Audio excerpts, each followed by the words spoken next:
Meu nome é Paulo Cogos, bem-vindos ao canal Ocidente em Fúria, e nesse vídeo eu quero falar para vocês a respeito de guerra política. É um tema muito importante. Nós devemos saber que existem aqueles que estão planejando a destruição da nossa liberdade e a tomada de um poder total, um poder totalitário, um poder que abranja não só o mundo inteiro no seu escopo de extensão geográfica, como também as suas vidas no que tange a profundidade desse poder. Essa biopolítica, para usar um termo de um autor que eu não gosto, que é o Foucault. Mas o fato é que existe uma guerra cujo campo de batalha é a mente de vocês, uma guerra cujo campo de batalha é a maneira como vocês pensam, é a construção, ou melhor, é a remodelagem da nossa estrutura de pensamento para nos manipular a aceitar a tirania. Por isso que eu sempre uso terminologia militar quando eu falo de política. Eu não sou ingênuo como os liberais que acham, vamos votar nos menos pior, é o debate da sociedade. Não é nada disso. Existe uma guerra e nós temos que ter consciência disso e temos que partir para a defensiva primeiro e depois para a ofensiva. Portanto, eu proponho a vocês montar esquadras políticas nas universidades. Nós precisamos de ativismo, nós não podemos passivamente aceitar que os meios acadêmicos estejam na mão dos nossos inimigos, que é a esquerda. Nós temos que reagir, e eu sugiro para vocês montar grupos chamados esquadras políticas. Não adianta só montar grupo de estudo, não estou falando que vocês não têm que montar, mas não adianta só montar grupo de estudo, não adianta montar o Grêmio, concorrer para o Grêmio, é preciso agir com mentalidade militar. E por isso hoje eu vou propor para vocês uma tática de guerra política dentro da universidade baseada nas táticas de esquadra da infantaria leve. Primeira coisa que nós temos que ter em mente: a política é parte da guerra e a guerra é parte da política. Isso já dizia Clausewitz, isso já dizia Mao Tse-tung, que por mais canalha que ele fosse, é um grande teórico da guerra. Ele dizia que a política é a guerra sem derramamento de sangue, na verdade tem mais derramamento de sangue até. E a guerra seria a política com derramamento de sangue, né? Outra coisa é que vocês têm que ter em mente que tudo isso que eu estou falando não é teoria da conspiração. Tudo isso são doutrinas muito bem estabelecidas e vocês podem encontrar isso na literatura estratégica. Eu coloquei aqui para vocês nomes que eu vou citar durante esse vídeo, essa palestra, para que vocês depois consigam pesquisar no Google sem dúvidas de como soletra, né? Então eu já citei Mao Tse-tung, também Mao Zedong, e existe esse estrategista, que foi um alto estrategista do Departamento de Estado americano na década de 40, que se chama George Kennan. Ele que cunhou o termo guerra política, political warfare. E o que ele diz é o seguinte: tendo em mente a aplicação da doutrina clausewitziana, segundo a qual, né, General Clausewitz, segundo a qual nós podemos pensar em como aplicar os meios coercitivos para fazer cumprir um certo interesse nacional, nós também podemos aplicar outros meios, tanto de hard power quanto de soft power, para fazer valer os interesses nacionais em outros espectros da competição, não só no conflito militar armado, mas também no campo econômico, no campo político. Então ele cunhou o termo political warfare, que trabalha muitas formas de coerção, de estratégia de competição, passando pelo campo econômico-comercial, passando pela própria presença militar, o hard power, e passando também pela propaganda, desde a propaganda white, que seria panfletagem na cara dura, até as piores formas de propaganda subliminar. Então, seria muita ingenuidade achar que isso não acontece no meio universitário. Seria muita ingenuidade achar que não existem agentes supraestatais interessados em subverter o pensamento humano, a filosofia ocidental, em todos os países, para implementar um projeto de dominação global.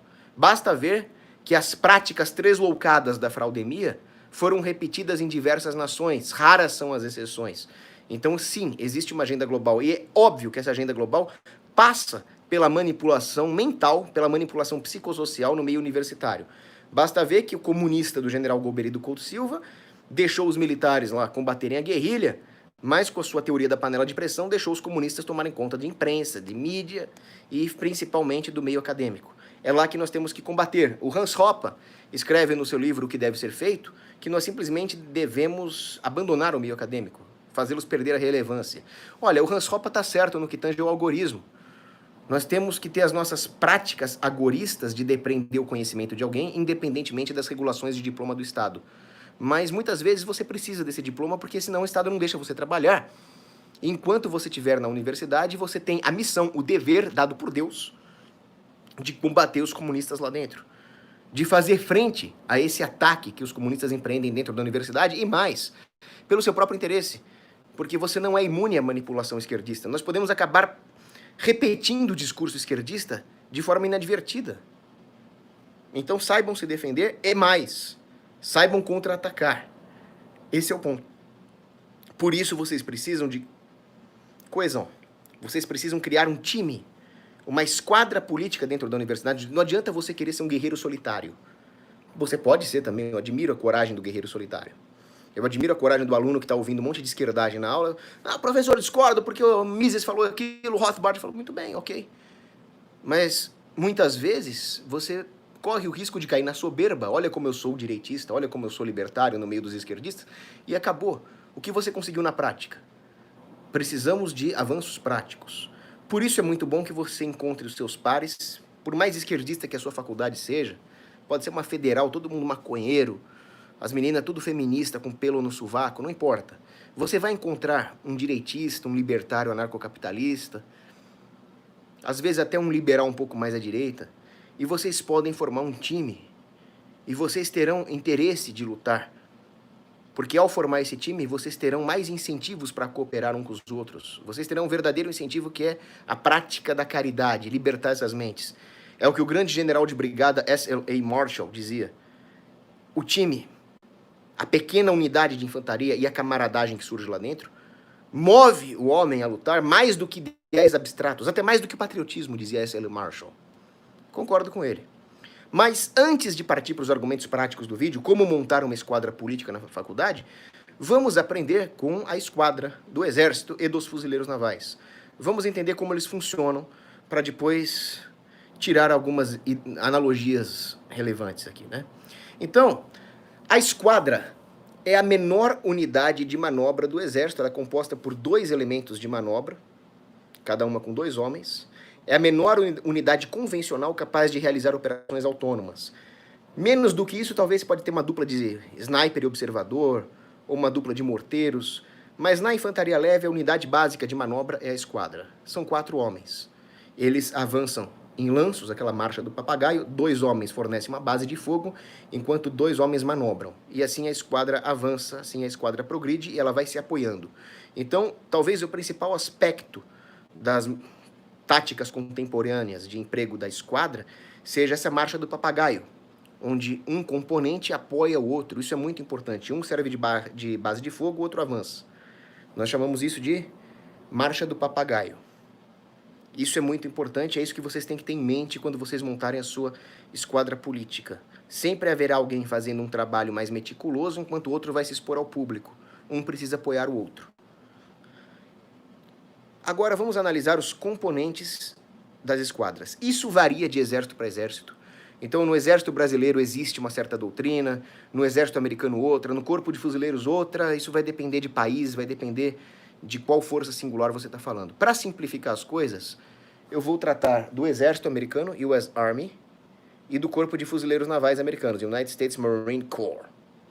Esses são os 2 que nós vamos analisar. Depois, por curiosidade, eu posso falar do Exército Brasileiro também, que eu fiz o CPUR, né, eu tive essa matéria, maniabilidade de GC, que é o grupo de combate, que é o nível que está acima da esquadra, né?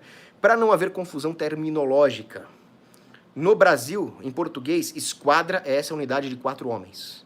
Acima dela tem o grupo de combate. No Exército Brasileiro são 9 homens. Em inglês, tem uma pequena confusão aqui, né? O que nós chamamos de esquadra, eles chamam de fire team. E o que nós chamamos de grupo de combate, 9 homens, eles chamam de squad, que seria esquadra. Uma confusãozinha terminológica, né? O squad do US Army tem 9 homens, dos fuzileiros tem 13 homens. Mas hoje nós não vamos estudar o GC, nós vamos estudar a esquadra, que é o que interessa para a minha analogia com a guerra política. Então vamos analisar os componentes. O primeiro componente é o líder, the team leader. Ele é o comandante da esquadra. Geralmente ele é um sargento, um E5. Esse aqui é o símbolo dele, que nós vamos estudar aqui no mapinha, como se fosse um proibido aqui, né? E geralmente ele está equipado com um fuzil padrão, um fuzil M16, uma carabina M4, calibre 5.56. Ele lida com toda a parte de comando e controle, com as comunicações da esquadra, ele é responsável por comunicar-se com os níveis superiores, e ele tem uma função extremamente importante dentro da esquadra, que é cuidar do bem-estar de cada homem. Ele conhece muito bem cada homem, ele sabe quais são as suas necessidades, limitações, potencialidades. Então é muito importante isso também na guerra política. Depois eu vou explicar exatamente como vai funcionar a esquadra política. Esse conceito surge na Roma Antiga. A legião romana tinha a sua menor unidade de 8 homens, chamada contumbernium. Ali seriam os primórdios da esquadra. Com a diferença de que o contumbernium não era uma unidade tática capaz de realizar operações autônomas. Ela era uma unidade que servia simplesmente para que os homens se conhecessem, soubessem qual a sua necessidade. Minha mulher lá em casa não gosta de cozinhar, esse tipo de coisa. Então isso elevava a moral dos homens. Eles tinham ali uma relação de camaradagem que fazia com que eles lutassem melhor. Mas a menor unidade tática na legião romana era a centúria, que eram 10 contumberniums. 80 homens e mais o comando, mais 4. Com o tempo, à medida que as armas foram se desenvolvendo, os exércitos foram se dispersando, surge a necessidade da esquadra como nós conhecemos. Isso vem depois da Primeira Guerra Mundial, quando as metralhadoras, os canhões, tornaram obsoletas as formações mais compactas. Então, ao longo da Segunda Guerra Mundial, vai se desenvolvendo a moderna doutrina de emprego da esquadra, né?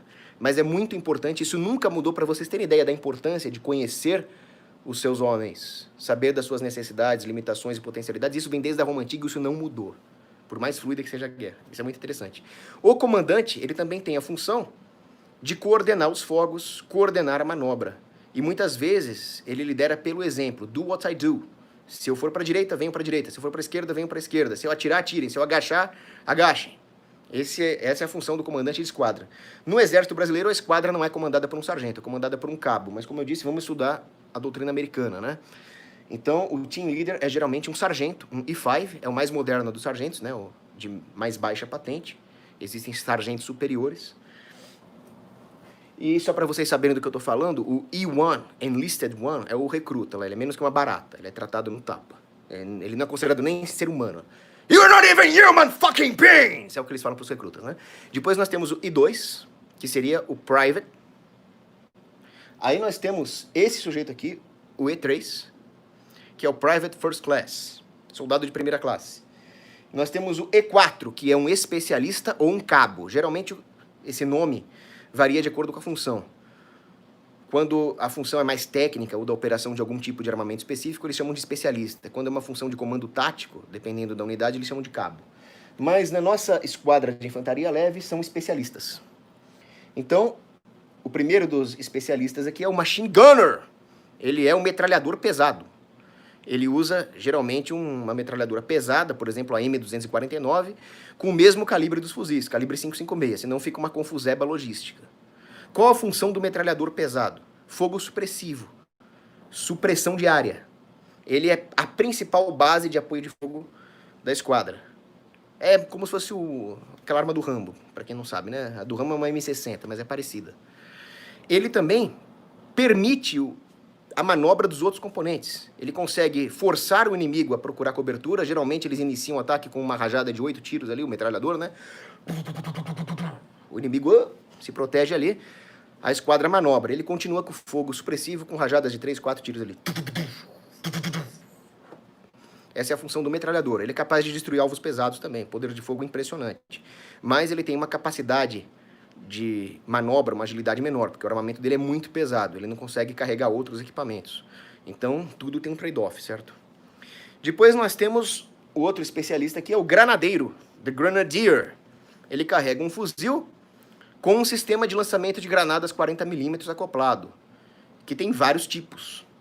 O sistema é o mesmo, mas existem vários tipos de granada. Então, existem granadas de high explosive, antipessoal. Tem a High Explosive de duplo propósito, que consegue destruir blindados leves. Existem granadas sinalizadoras, muito importantes. Existem granadas de gás, para fazer o inimigo sair correndo do abrigo. E existe a Buckshot, que transforma o lançador de granadas numa verdadeira escopeta, né? É usado principalmente em combate urbano. Então, o granadeiro é mais uma possibilidade que existe ali de fogo pesado dentro da esquadra e também de fogo indireto. Ele consegue abater alvos que estão cobertos e abrigados, em trincheiras, em bunkers, coisa que as armas de tiro tenso não conseguem fazer. Então é uma função importantíssima do granadeiro. Ele permite que a esquadra tenha organicamente a capacidade de fogo indireto, né? E finalmente nós temos uma peça importantíssima, que é o mais moderno aqui. Ele é um soldado de primeira classe, o Rifleman.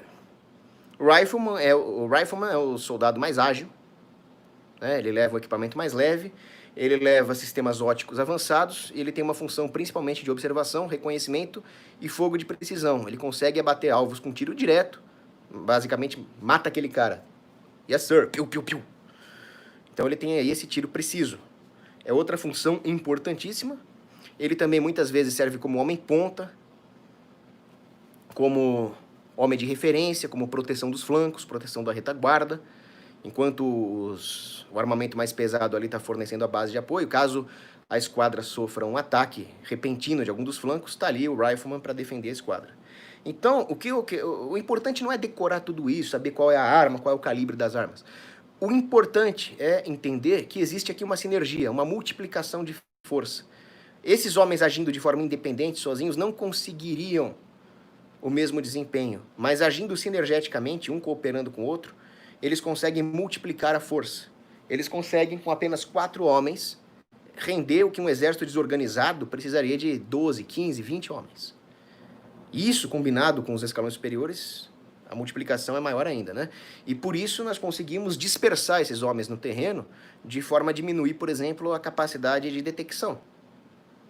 O que é muito importante no campo de batalha, porque se você souber exatamente onde estão os caras, você joga um fogo de artilharia ali, uma granada e mata todo mundo. Por isso é muito importante essa sinergia, para poder manter o poder de fogo, ainda que a unidade esteja dispersa no terreno. E isso vai ser muito importante na guerra política. Vocês vão precisar, muitas vezes, esconder a existência da sua esquadra política, mas manter a comunicação e a sinergia.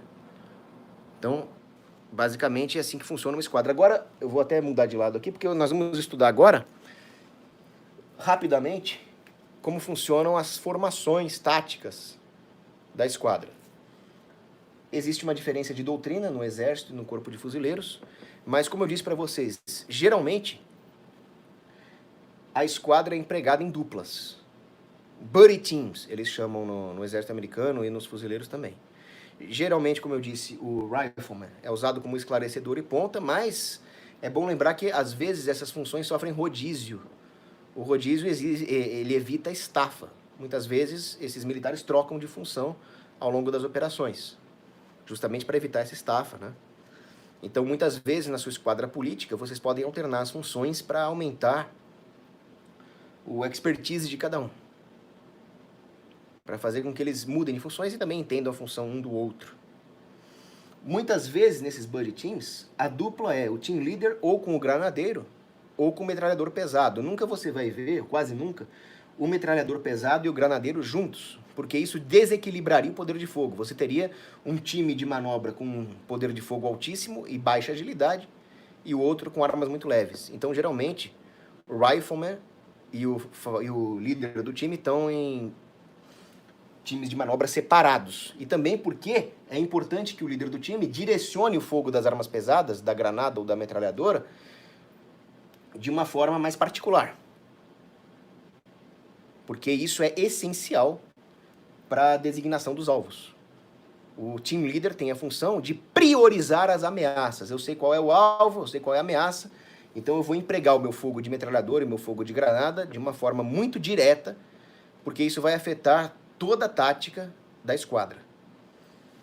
Então, é por isso que geralmente os times são o team leader com o metralhador ou o team leader com o granadeiro.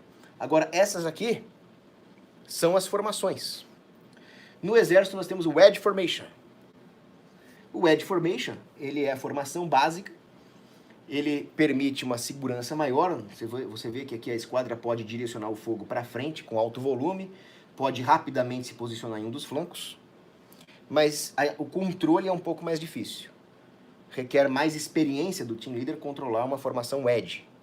E aqui nós temos a formação File, em fila. Ela é muito usada quando você precisa de controle e velocidade, mas você ainda não tem um contato iminente com o inimigo. A probabilidade de contato é baixa. Então, ou dependendo do terreno também, você vai passar ali por um desfiladeiro, por um terreno mais difícil, ou a visibilidade é baixa. Então, o líder da esquadra escolhe a formação em fila. Se você se aproximar do inimigo, ou dependendo da tática que vai ser empregada no grupo de combate, você está à direita, você está à esquerda, você vai empregar o wedge. O wedge pode ser espelhado, tá? Imagina um espelho aqui, dependendo de como você está posicionado em relação aos escalões superiores. O fato é que a formação que você vai escolher vai depender de vários aspectos, várias considerações. Os americanos têm uma sigla para isso, né? METTTC, que é Mission, missão, Enemy, inimigo, Terrain, né? O terreno, Troops Available, quais são as suas possibilidades, seu armamento, seu apoio disponível, Time, que se refere às questões climáticas, e Civilian Considerations. Se existem civis na área, você não vai querer causar dano colateral nos coitadinhos dos civis. Então, de acordo com o terreno, com o tempo, com a presença do inimigo, com o apoio disponível, você vai escolher como você avança, com qual formação você avança. Isso é muito importante na guerra política também, porque as circunstâncias mudam, logo a sua tática tem que mudar também. Os fuzileiros navais têm uma doutrina de emprego da esquadra um pouco mais complexa. Eles têm a Staggered Column, que permite rapidez e autocontrole no deslocamento, segurança para os flancos, eles estão prontos para responder a qualquer ameaça em qualquer dos flancos, mas eles não têm uma capacidade de responder com volume de fogo para frente imediatamente, né? Caso aconteça um contato frontal com o inimigo, eles vão fazer o seguinte: quem está mais à retaguarda, avança o elemento que está à frente de quem está na retaguarda, vai para a direita. Aí nós caímos na formação wedge. Ligar o celular, espera só um pouquinho. Espera só um pouquinho que agora saiu da presilha aqui. É impressionante, o sujeito me liga no meio da live, né? Depois eu bloqueio, pessoal. Então aqui nós temos, como eu estava dizendo, o Staggered Column, Speed and Control. Volume de fogo para os flancos, respondem rapidamente a qualquer ameaça nos flancos, mas não tem volume de fogo para frente. Caso haja contato frontal com o inimigo, o elemento que está à retaguarda avança, quem está na frente vai para a direita, você forma o wedge. O wedge é uma formação parecida com um diamante aqui, que permite volume de fogo, segurança em 360 graus. Agora, caso os fuzileiros estejam perto do objetivo, doutrinariamente de 20 a 50 metros do objetivo, e eles vão partir para o ataque dentro do seu grupo de combate, eles adotam essa formação, Skirmisher. Se eles estiverem à esquerda na disposição, seria o Left Skirmisher. Se eles estiverem à direita, seria o Right Skirmisher. Basicamente, a regrinha é a mesma. O elemento que está na retaguarda avança, quem está na frente vai para a direita, aqui no caso do Left, e nós ficamos com essa disposição aqui. O granadeiro e o Rifleman são um buddy team. O granadeiro e o team leader são um buddy team. O metralhador e o rifleman são outro buddy team. E eles avançam naquilo que eu falei, lanços. O metralhador provê a base de fogo, o granadeiro e o team leader avançam, com o team leader controlando, selecionando, priorizando as ameaças, isso é muito importante, direcionando o fogo do granadeiro. O granadeiro é capaz de destruir alvos blindados, alvos pesados. E depois avança o metralhador e o rifleman. E basicamente é assim que eles funcionam. Agora, finalmente, vamos chegar no ponto fulcral do vídeo. O que isso tem a ver com guerra política? Vai ser extremamente importante em guerra política que vocês adotem alguns conceitos. O conceito de buddy team, por exemplo, e principalmente o conceito de priorização de ameaças, porque eu vou falar a respeito das funções que cada pessoa vai ter dentro da sua esquadra política lá na universidade, certo? Bom, do que eu tinha para falar da lousinha era isso, mas eu acho que a lousinha está mais bonitinha que a minha cara. Então eu vou continuar focando na lousinha. A guerra política. Nossa, tá caindo aqui, peraí. Ai, Jesus.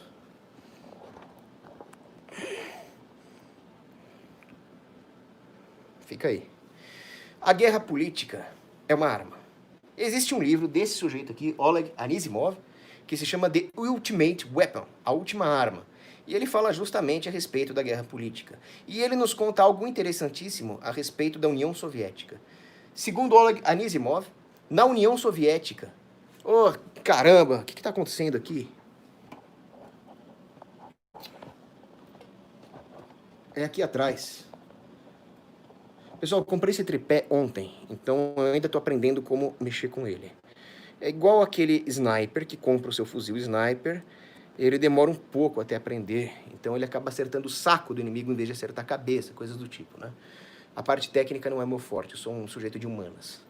Mas o que o Oleg Anisimov nos dizia sobre a União Soviética é o seguinte: é impressionante que depois de anos, depois de décadas de stalinismo, as pessoas desaprenderam a pensar como seres humanos.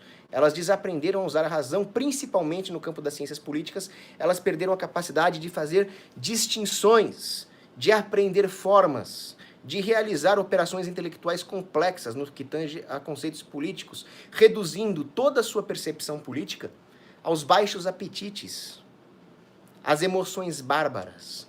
Ai, é bonitinho falar isso. Ai, que bom, vamos distribuir tudo para os pobres, vamos ter serviços públicos grátis. Ai, você é contra a educação pública, então você não quer que as criancinhas sejam educadas. O sujeito não para pensar, entendem? Ele simplesmente trabalha ali o que é de mais superficial nas emoções bárbaras, substitui-se a razão por sentimentalismo barato. E o Anisimov constatou que as pessoas na União Soviética em geral foram condicionadas a pensar assim, por vários motivos, e um deles era o que ele chamava de doutrina da contenção. Não existia comparação, não existia nenhum incentivo a um senso crítico decorrente de opiniões contrárias. Por isso que eu sou um ferrenho opositor da escola sem partido. A escola sem partido é a maior canalice que alguém já pensou. Porque o senso crítico se desenvolve quando um humano se depara com opiniões contrárias. Ele fala, como eu saio desse dilema? Eu preciso desenvolver um senso crítico. Se não existem opiniões contrárias, como demônios você vai desenvolver o senso crítico? Isso era a contenção que aconteceu na União Soviética. A escola sem partido é contenção. Não é muito diferente da maneira como a esquerda monopolizou o ambiente acadêmico, impedindo qualquer dissidência intelectual, boicotando, assassinando a reputação desses dissidentes. Então a escola sem partido é basicamente a oficialização do que a esquerda já faz de forma extraoficial. É isso que nós temos que combater. E a única forma de combater isso é formando dissidências independentes. Não esperem que a dissidência venha do MEC, não esperem que a dissidência venha de cima. A dissidência tem que partir de vocês, e é por isso que eu estou fazendo esse vídeo. Para tentar montar ali uma estratégia de dissidência. Cortar a contenção, quebrar a contenção. Essa é a palavra de ordem. Então, esse é o primeiro ponto. O segundo ponto é, mas Cogos, não precisa nada disso, nós já temos tecnologia, toda a verdade está disponível na internet, qualquer um acessa o Instituto Rothbard, qualquer um acessa o Mises Institute nos Estados Unidos, qualquer um acessa a doutrina da Igreja Católica. Não, não é assim que funciona. Existe a preguiça mental. É preciso aproximar-se dessas pessoas na universidade que vocês querem libertar de uma maneira palatável, através de um ativismo didático, através de algo que vença a barreira da preguiça mental e ativamente vá até o receptor. Vocês não podem esperar passivamente que as pessoas doutrinadas, imbecilizadas, espontaneamente sentem a bunda no computador, acessem material decente e leiam com senso crítico. Vocês precisam ir até elas, da mesma forma que Deus vai até você através da graça. Você não procura Deus sozinho. A graça de Deus move o ser. Então, esse é outro ponto. Não caiam na falácia de que tudo vai ser vencido pela tecnologia. Esse é um erro que esse sujeito aqui comete. O Bruce Berkowitz. Ele comete um erro quando ele fala, no livro dele, The New Face of War, que os meios eletrônicos, a era digital, a informação, cortaram todos os limites entre civil e militar, entre combatente e não combatente, de forma que todo mundo é combatente no meio digital. E a vitória vai depender de quem possui mais influência na tecnologia. Não é verdade. Existe a guerra cibernética clara, né? O hackerismo, a censura, mas mesmo que toda a informação fosse imune à censura, imune ao hackerismo, isso não é suficiente. No final, a força física vai ser decisiva. E mais do que a força física, aquilo que está na mente de vocês, o grip mental. Então, aí que eu discordo do meu amigo Peter Turguniev, do Ancapsu, não cometam o erro de reduzir tudo à tecnologia. Por isso é importante, montem as esquadras políticas na universidade de vocês. Não vai nessa de, tá tudo bem. E finalmente, qual deve ser a filosofia bélica, militar, estratégica, por trás das suas esquadras políticas? Eu diria que é a guerra de manobra. Porque a guerra de manobra é a filosofia que está por trás disso aqui. O conceito de guerra de manobra, inclusive eu tenho um livro aqui, ó, Maneuver Warfare, do Hooker, tá aqui, ó. Esse livro aqui. Isso aqui é a base de tudo isso aqui. Tá? Os fuzileiros navais gostam muito desse livro. Ele é leitura obrigatória para os oficiais dos Marines, né? Então, o que a guerra de manobra nos diz? Ela nos diz que é premente utilizar a manobra de uma forma que o inimigo não possa acompanhar. Ou seja, é preciso se colocar à frente do inimigo. É preciso empregar o fogo e a manobra de forma tal que o inimigo não tenha como responder, não tenha capacidade de reagir. Então isso está no manual dos fuzileiros navais. É preciso criar um ambiente de manobra onde as capacidades do inimigo se deteriorem mais rapidamente do que ele pode responder. Tudo isso vai depender de rapidez, de foco e principalmente do princípio da surpresa. E o que isso tem a ver com as esquadras? Isso tem a ver o seguinte: no manual dos fuzileiros navais a respeito do emprego da esquadra está escrito: a missão do grupo de combate de infantaria, que é a unidade imediatamente superior às esquadras, a missão dela é muito clara: se aproximar do inimigo e destruir o inimigo pelo fogo e pela manobra, de uma forma tal que ele não consiga se reagrupar. E o que isso tem a ver com a esquadra política que eu gostaria que vocês montassem? A missão da esquadra política é baseada também na guerra de manobra. A missão será identificar as ameaças ideológicas dentro do ambiente universitário.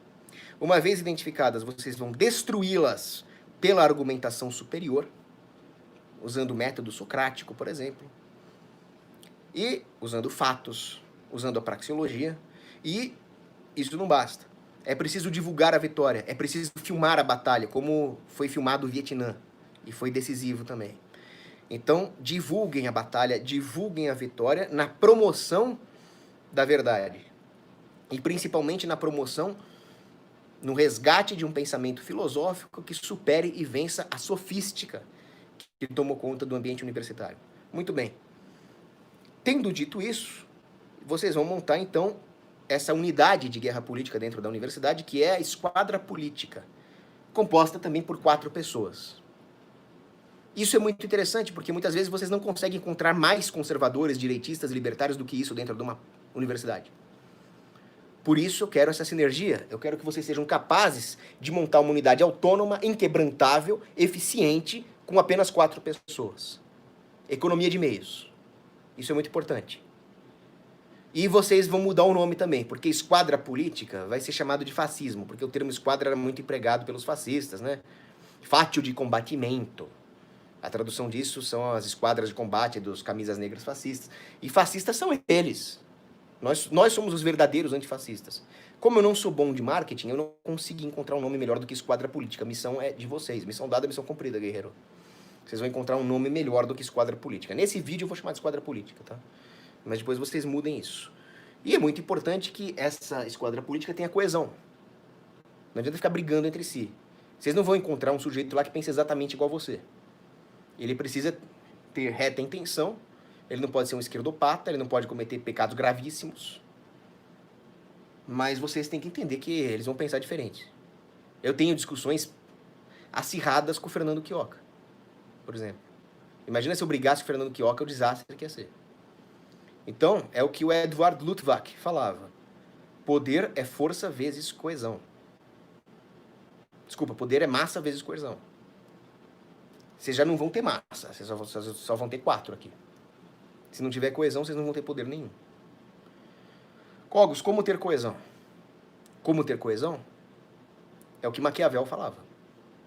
Arrumem um inimigo. Sim, arrumem um inimigo. Um inimigo em comum vai fazer com que vocês tenham coesão. Vocês vão ter um inimigo em comum para destruir. Por exemplo, eu não sou bolsominion, de forma alguma. Eu nem gosto do Bolsonaro. Mas eu tenho muitos aliados bolsominions. Por quê? Porque nós temos um inimigo em comum muito poderoso, intolerável, que é a fraudemia, quarentena, a obrigatoriedade de máscara, de vacina. Isso é nosso inimigo. A esquerda, o Dória, o STF. Então, inimigos em comum geram capacidade de coesão.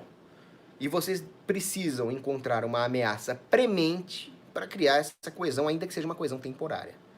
Tendo dito isso, vamos falar sobre a composição das esquadras políticas, né? Então, primeira coisa, nós temos o líder. Deixa eu focar melhor para vocês enxergarem melhor aqui. Tá? Nós vamos voltar para essas figurinhas aqui. Então, tá, dá para enxergar aí, né? Então, primeiro nós temos o líder, the team leader. Ele tem aquelas missões: identificar e priorizar as ameaças ideológicas. O que está acontecendo na sua faculdade? Olha, agora criaram um coletivo feminista. Agora veio a nova resistência falar que o governo tem que intervir na economia. Agora vieram os raditrade falar que não dá para ser católico e libertário. Então, vejam, surgem diversas ameaças à liberdade, ao livre mercado. Cabe ao líder da esquadra política identificar e priorizar essas ameaças para direcionar os fogos argumentativos, né? Não é fogo literal, às vezes até eu gostaria que fosse, e a manobra. E ele também tem a função de cuidar do bem-estar dos membros do time. Ó, o que você está precisando? O que está te afligindo? Essa é a função do líder da esquadra política. Ele também tem a função de promover a esquadra política em eventos universitários, de forma a divulgar esse trabalho para o maior número de pessoas possível. Então, esse líder da esquadra política precisa promover um networking, precisa promover palestras. E os seus atributos são as habilidades interpessoais, um conhecimento avançado de estratégia política e uma moral inquebrantável. Ainda que os outros membros do time, agora eu não quero mais, porque ele falou mal de mim, não sei o quê. Esse team leader tem que ter uma moral inquebrantável, ele tem que lutar pela verdade com a própria vida. Essa é a função do team leader. Ele tem que ser o melhor homem aqui. Isso é muito importante. E ele precisa ser proativo. Eu sei que proativo é uma palavra clichê, que os Faria Limers ficam usando, mas é isso que ele tem que ser. Ele não pode simplesmente reagir ao avanço da esquerda. Ele precisa tomar a iniciativa. É aquilo que o general Herbert McMaster, esse aqui, ó, dá para enxergar? O que caiu ali? Aqui, ó. Herbert McMaster. Esse era um general americano que falava muito bem. O conceito de deterrence, o conceito de dissuasão, vai para além de reação. Vai para uma participação ativa no teatro de operações. O inimigo fica intimidado com a sua atividade. Por isso que o team leader tem que tomar a iniciativa, tem que ocupar os espaços. Esse é o ponto. Finalmente, ou melhor, subseguindo aqui, né, nós temos o metralhador pesado. O metralhador pesado, ele tem a função de disponibilizar material argumentativo. Então ele precisa procurar e compilar o melhor material de apoio disponível. Ele tem que conhecer os livros. Ele tem que ser um homem ou uma mulher lidos. Ele tem que conhecer os melhores artigos sobre um determinado tema. Ele tem que conhecer os estudos científicos quando isso for necessário. E ele precisa compilar e disponibilizar esse material para servir de apoio aos outros membros do time. Além disso, ele precisa tomar a iniciativa e fustigar o inimigo com material supressivo. Isso é muito importante. Primeiro porque ao disponibilizar esse material para todos, ele faz com que as pessoas sejam obrigadas a ler e a pensar sobre isso. Se alguém posta um material, alguém vai ter que ler. Aquilo não pode ficar sem resposta. Então, uma coisa que Sócrates falava, eu não ensino, eu simplesmente forço a pessoa a pensar. Na sua humildade de grande mestre, Sócrates falava isso. Então, basicamente, a função do metralhador pesado dentro da esquadra política é forçar os outros a pensar ao disponibilizar esse material. Além disso, ao disponibilizar o material, ele fustiga o inimigo. Fogo supressivo. Qual a definição de fogo supressivo segundo os manuais militares da OTAN, por exemplo? O fogo supressivo é o que o metralhador faz. É um fogo que faz com que o inimigo seja degradado na sua performance para baixo do nível necessário para que o inimigo consiga. Então, na guerra política, os seus inimigos, os coletivos de esquerda, os grêmios de esquerda, vão tentar tomar iniciativa, mas se eles tiverem que gastar energia para conter todo o fogo supressivo que o metralhador vai lançar sobre eles na forma de material de estudo, de argumentos, você vai forçá-lo a uma parada, a um alto. Maravilhoso isso. Além disso, toda vez que houver um debate, uma vitória nossa contra eles, cabe ao metralhador pesado manter um histórico dos debates organizados para servir de argumentação futura. Ou seja, ele precisa compilar isso em direção à verdade. O general Marshall, famoso general da Segunda Guerra Mundial, já falava, né? Nós lutamos melhor se soubermos pelo que nós estamos lutando. Manter tudo isso compilado para nos dar um parâmetro de coerência, de luta pela verdade, não por uma fachada ideológica ou por uma pessoa, e sim pela verdade em si, vai fazer com que nós lutemos melhor. Vocês querem 2 exemplos? Team Leader. Daniel Miorim, da Universidade Libertária. Ele disponibilizou uma planilha, que depois eu vou colocar na descrição, uma planilha que vai criar um mail list e vai coordenar os nossos esforços na luta libertária contra as ameaças mais prementes. Ele é um arquétipo do team leader. Você quer um arquétipo de metralhador pesado? A Lavínia Monjardim, uma das melhores libertárias que existem. Os estudos que ela faz, os posts que ela coloca ali com diversas fontes, servem de referência para todos que quiserem lutar pela liberdade. Daniel Miorin, team leader. Lavínia Monjardim, metralhadora pesada. Só para vocês terem uma ideia aí desses arquétipos, né? Depois, e quais são os atributos do metralhador pesado? Organização, bagagem cultural e conhecimento técnico. A Lavínia Monjardim tem tudo isso de sobra e muito mais, né? E, finalmente, nós temos aqui o fuzileiro leve, the Rifleman. O Rifleman, ele vai empreender uma verdadeira guerra. Esse jeito aqui, acho que eu coloquei o nome dele ou não? Não, mas que seja. É um filósofo chamado Marshall McLuhan. O Marshall McLuhan diz o seguinte: no final das contas, a Terceira Guerra Mundial vai ser travada através de uma guerrilha informacional. E aí não vai importar se você é um civil, um militar, um combatente, um não combatente. Trata-se de guerrilha informacional. Ou seja, é muito importante que, diante das ameaças intelectuais, ideológicas, partidárias que nós vamos enfrentar, que nós castiguemos alguns argumentos do inimigo, ainda que você não suba no topo da pirâmide argumentativa de Graham, né, atacar o cerne da filosofia inimiga, você aqui, né? Tá, houve uma intromissão da Anatel aqui, isso é claramente uma operação de guerra eletrônica da Anatel, tentando sabotar as nossas comunicações, mas nós vamos prosseguir. Voltou, queria que vocês falassem aí nos comentários se esse negócio voltou.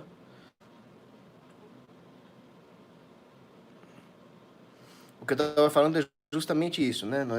Algumas vezes nós não vamos simplesmente atacar o cerne da má filosofia inimiga, da sofística, mas nós podemos fustigar com técnicas de guerrilha argumentativa algumas das consequências da sofística inimiga e assim começar a solapar a legitimidade que o inimigo tem nesse ambiente universitário. Então essa seria a função do fuzileiro leve, mas não só isso. Ele tem a função, lembra que o fuzileiro leve, o rifleman, é o homem ponta, é o homem que informa as ameaças para o team leader? Exatamente.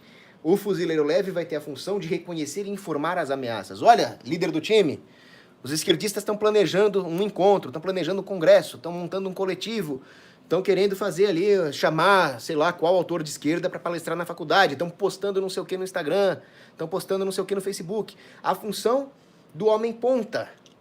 Eu até coloquei aqui que durante o deslocamento, né, eles alternam as funções para a orientação terrestre, o homem ponta, o homem compasso, o homem passo, mas nos fuzileiros navais o rifleman geralmente tem essa função de reconhecimento, de alerta antecipado, né?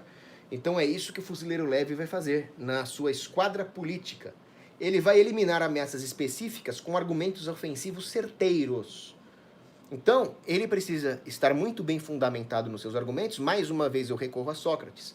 Por que Sócrates era tão eficiente? Por que as pessoas admiravam a autoridade intelectual de Sócrates?